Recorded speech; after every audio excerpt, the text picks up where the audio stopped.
Hello, everyone. Perry here in Toronto for TIFF 2019, and I'm so excited right now because we are about to talk to some of the cast of The Goldfinch. We have Oaks Fegley and Sarah Paulson here. I'm so happy you guys had time to swing by. You are something else in this movie, and you already know how highly I think of you, so I feel like I had to separate that. It's okay. You can give Oaks all of the, celebration he deserves. So, Oaks, I wanted to start out by asking you about the audition process. Was reading the notes. I know there was an extensive search for this role. Yeah. So was this the kind of situation where you just have to go in so many times and you're waiting for the word to come in? I think I was actually flying back. I don't remember from where or to where, but I got a call that it was like something that I was going to go up for, and my mom had read the book previous, and she was like, oh my God. She was so incredibly excited. And so straight off the bat, like I had already had someone in my family that was really interested in it. And then through talking to her, I got really excited for the audition. And then I think the first one may have been a tape. And then, so I taped an audition and sent it in. That went probably pretty smoothly. I think we can say that it went well. It went well, Oaks. I hope I think it went well since you're sitting here and you made the movie. And then I went into okay.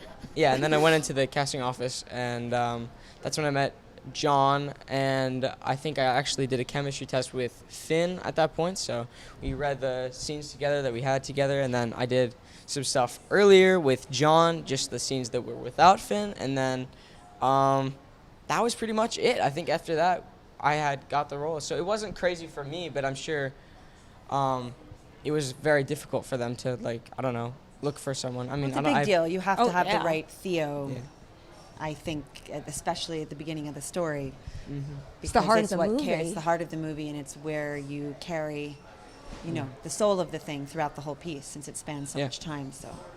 Well, it was worth all the hard work they put into it to find you. You really are something else in it. And Sarah, I know you're a big fan of the book, and I'm just fascinated by the adaptation process, and I always wonder, what is the better way to go about it in some cases? Do you read the book first and then watch the movie? So as a big fan yourself and someone who has now worked on this adaptation, what do you make of reading The Goldfinch versus watching it? Which way should it go? I haven't watched it because I don't like to watch myself, so I haven't seen it.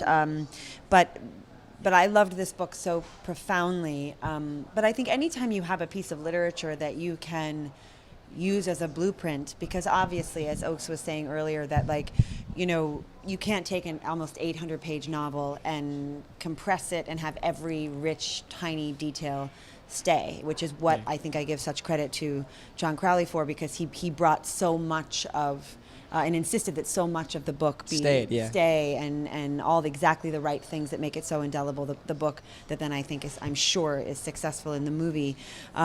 But I think it's always as much information as you can get, and to have what the author intended, because there's so many little details that are the way that Theo is described, or the way that Xandra is described, or Larry is described, or Mrs. Barbours is described. You can really, really, really gather so much of what the author intended, and then allow your interpretation to come through. But I found it really helpful to have this Bible, as it were. Yeah.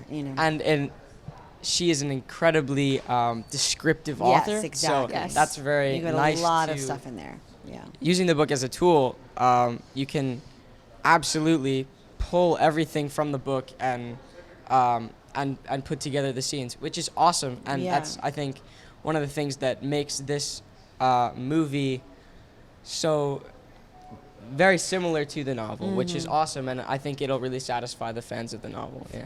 One other question I wanted to ask you about joining the project is that you lobbied for the role of Xandra, which struck me. I wanted the part very badly. I had actually, when I read the book, I was sitting alone in my bed.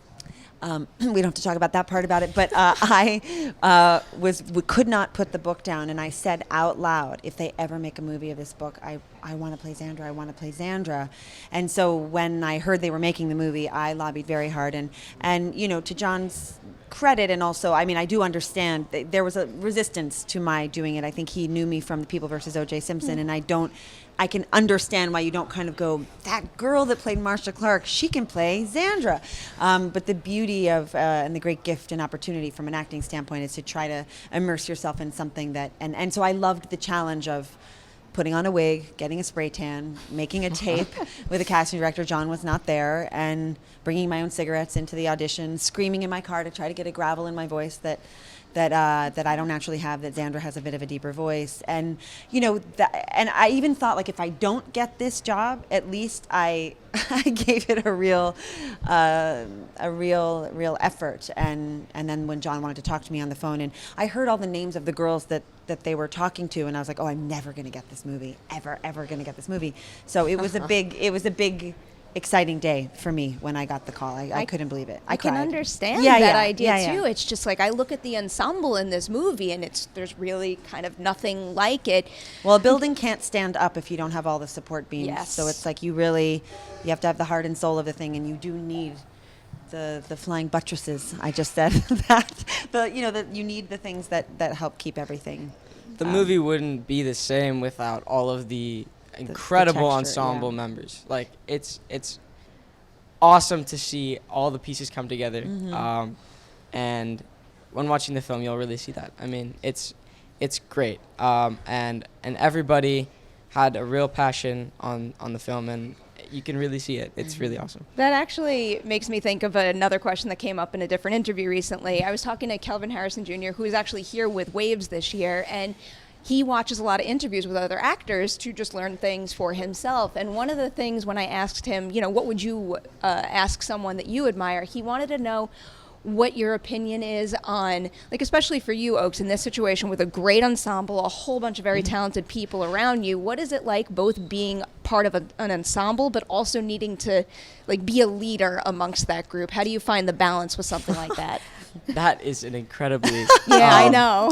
humbling statement there. I mean, to be saying that I'm a leader of that incredible ensemble is unbelievable. But I guess it's just about working with John, and I feel like John and I had a real chemistry, and we really just powered through so many awesome scenes, and just John would really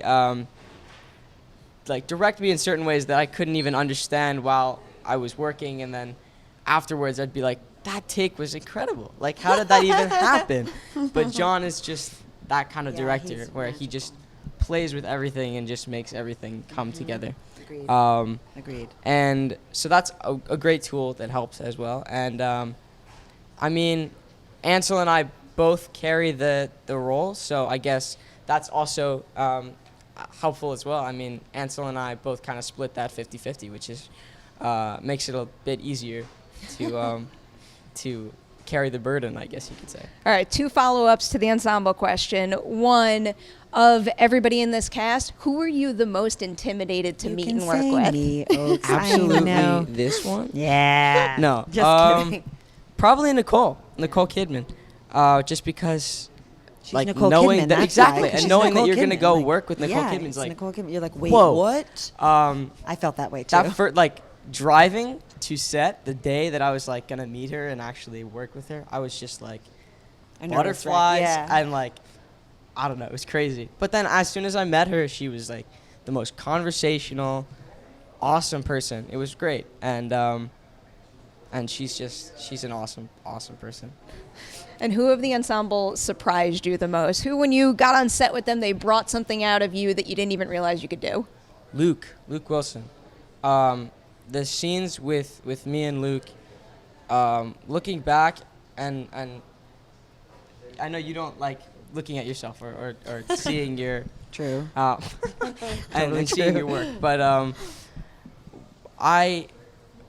when I first saw the film after filming it, which I guess it was probably a couple months ago now, the scenes with the two of us, he really had so much character that I could work off of and react to, and that really, I think, just completely pulled those scenes together. And I think he was probably the most fun person to work off of. Those scenes with Luke you and Finn were like the most fun ever because it was just It's so a many lot different of flavors. really Yeah. different personalities, and everybody had a different kind of want and a need, and so I think it created a lot of Clashing altogether. It was awesome. it's Yeah. kind of fun. One other thing I wanted to ask, without spoiling necessarily the content of the scene, but one of the most striking scenes in the movie to me is a scene where you two are having you're in an emotional place, you're kind of high, and there's just so much happening around you too. yes. And then you've got Roger Deakins behind the lens, and all of this is happening. So what is it like preparing for something like that? Does it feel as chaotic to you on set as frenetic as it feels when I'm watching it on the I screen? think John keeps a really calm, peaceful set too, and so especially knowing that I had to do something emotional, and then he had to be in a place in an alternate reality, and Roger is so quiet, and I was almost afraid to talk to him ever because I was like the most starstruck I've ever been around Roger Deakins. It was just like, good morning, Mr. Deakins, and hello, so it was, but he's so quiet, and he doesn't. He's just very quiet, and he takes his work very seriously. And I think the crew, he observes, and I think the crew, part of the thing of working with Roger is that everybody is very quiet so that he can do what he's doing, and it kind of created a tone of real. Usually on sets it's very chaotic in between setups, and this was very quiet set in between setups, and I think it was a wonderful place to work from because you weren't dealing with just the chaos in your head and the chaos outside of that. You were just dealing with what was in your imagination. So. Now, I wanted to ask you something, but I have a feeling you're probably going to get asked a lot today, so I'm first, so I win. Okay. One of the things that I love most about this story is that the Goldfinch, the painting, isn't just a famous painting. It's something with real history and meaning, and it fills a void in his life. So what is the Goldfinch in your life? Do you have any, personal thing, that thing you would grab in a fire, something like that means the world to you? I mean, it's not like an object, but my dog. I'm going to say the same thing. Yeah. Only mine's a photograph of my dead dog, but still. I hate to be a big downer, but I'm glad that we have the same. Yeah. What kind Definitely of my is your dog. He's a Shih Tzu poodle. You can't say Shih Tzu on television. I'm just kidding. You could say a lot more than that on this channel. Shih Tzu poodle. Shih Tzu poodle, and he's awesome. He doesn't actually look that much like a Shih Tzu poodle, but he What's his has name? so much character. His name is Mochi. Mochi. Oh, yeah, Mochi. And I don't know. He's just the one thing that I go to when I'm sad or when I'm feeling lost or down or anything like that. Like, I could just sit there and pet Mochi. Yeah, you sure can. It helps me. I can't do that anymore, Oaks, because my dog's dead. But I'm glad. You need to fill that void in your life. Get yourself a puppy. Well, life is life. Having a dog crazy, is a I big know. responsibility. Dog We should go dog shopping, except for we can't shop it. We've got to rescue it. That's even better. That's better. We can just go When to the time Why not? time is comes, right. We should. when the time comes, you come over to Collider. We have a puppy video series going with adoptable puppies. You come in, and we'll make Okay. sure you get the perfect puppy. Sold. All right. Before I have to let you guys go, we're going to play a new Collider game, and it's simply Collider's most memorable. So I have 7 topics here. I'm going to list them to you, and you just tell me what your most memorable moment in that category is, starting with festival premiere. Festival premiere, like first time ever. Most memorable Most festival memorable festival premiere. premiere.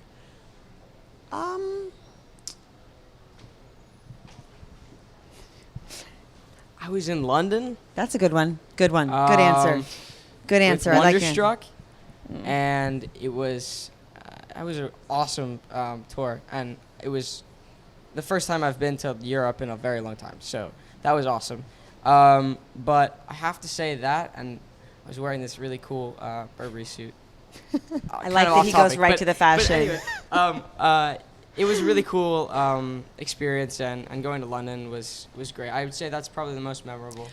Mine would probably be the 12 Years a Slave premiere at TIFF. Wow. That would probably be the one. It was very thrilling to sort of be not only a part of that movie, but to sort of stand near the moment when Lupita became Lupita. And, the world got to first, see her brilliant performance and meet this sort of fashion chameleon and this great artist. And I was there when it happened, man. So that's pretty memorable. That makes me so Yeah, happy. I'm into that. Most memorable meal Ever in life? ever. What are you, nuts? My answer is going to be like a Dairy Queen Blizzard. Like, that's for me. And that is the best possible that's answer you could what give. Yeah, to me, anytime I've had a dipped Dairy Queen cone or a Blizzard or a Jack in the Box shake or anything involving ice cream, Yeah, about you? That's a good one.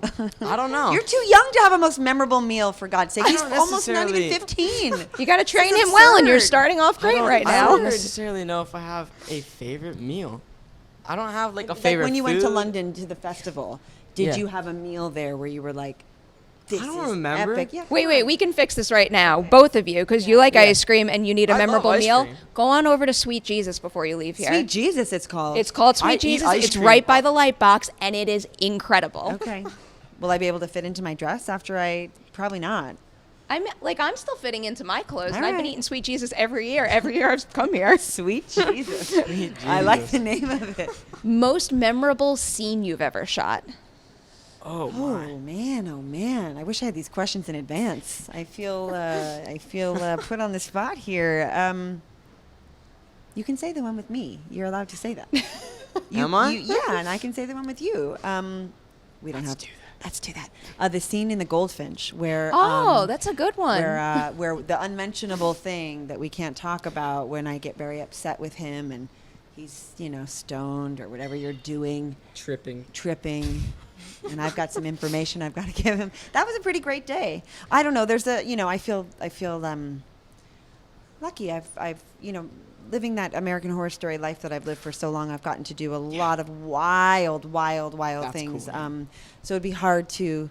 How about just American Horror Story? Full stop. That's a And then very there's- fair That answer. just might be the fairest answer. Because I the had second you said American Horror Story, I challenged you myself to start think of going my like- favorite scene, and I don't think I could pick just one. And sometimes, yeah, I don't know. Sometimes it was a particular act. All the stuff I did with Jessica Lange was totally thrilling and Understandable. yeah. So it's hard to pick just one. It's like a Okay. Lay's potato chip.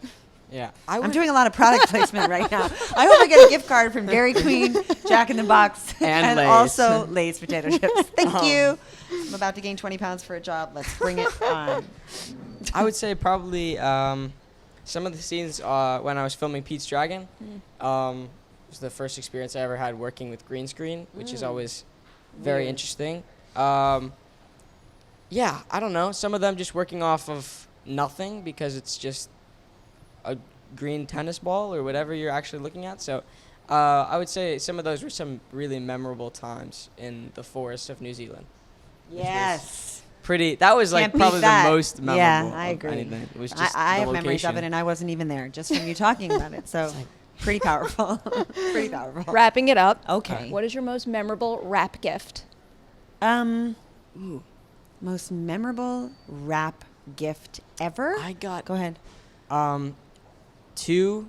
I had one big print of the Goldfinch given to me from, I believe, Warner Brothers, and then I got a I didn't get that from smaller Warner Brothers. I feel life slightly size, uncomfortable like a life size, a smaller on wood board replica of the Oh. Goldfinch, which was really cool. I have that sitting in my room, and that's probably the coolest rap gift.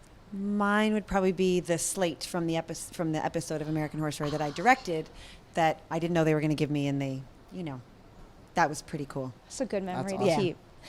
Thank you guys so much Thank for you. your time today. Again, huge congratulations on the movie to everybody out there. The Goldfinch hits theaters on September 13th. We are here at TIFF, and the reason we are doing this interview right now is because of our good friends at Nordstrom Canada. So huge thank you to them. Another thank you to both of you. We'll be Thank back you. with more TIFF coverage soon.